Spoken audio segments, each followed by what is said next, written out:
and my passport was covered in stamps. I'd run in multiple marathons and a handful of triathlons. I had a good job in sales and marketing. I'd bought a big city condo with money of my own, filled it with all the right things, and with the cash left over, I'd made my first investments. My life was a laser-focused blaze of efficiency and execution designed around being able to answer the question, what's next? One that I spat out on a regular occasion and worked hard to answer with in-your-face boldness. It was a truly obsessive quest.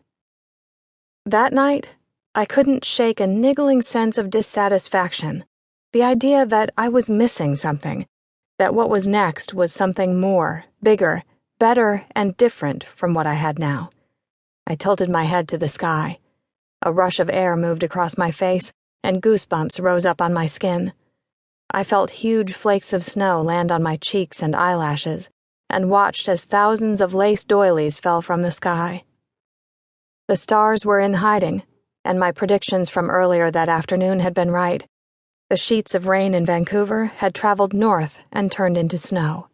A lot of it.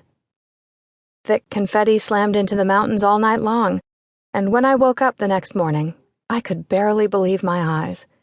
Everything in sight was covered in a deep, downy layer of snow, and in a rare trifecta of perfection, especially for Whistler, it was also sunny and bone-bitingly cold. I drank my coffee, made a plan to meet a few friends, and watched as tiny snow crystals floated through the air like fairy dust. I knew we were in for an epic day of skiing.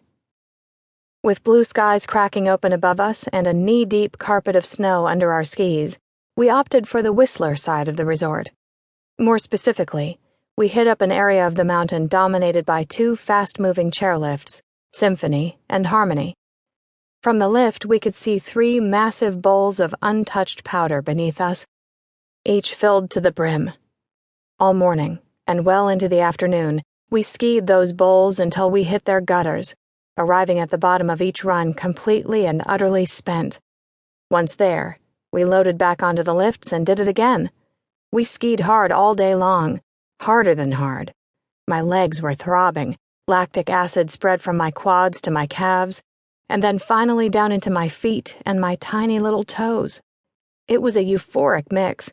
I was fully awake, but completely exhausted. I wanted the feeling to last.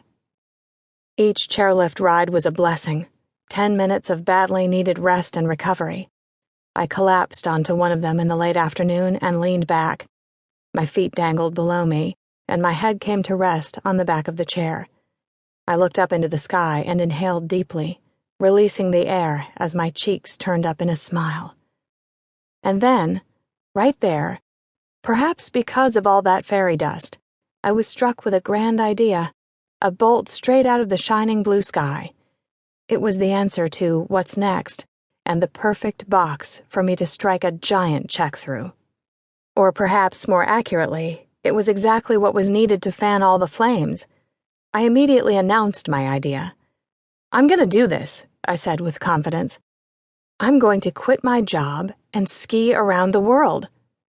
I felt a shiver move up my right arm. Silence hung heavy in the air.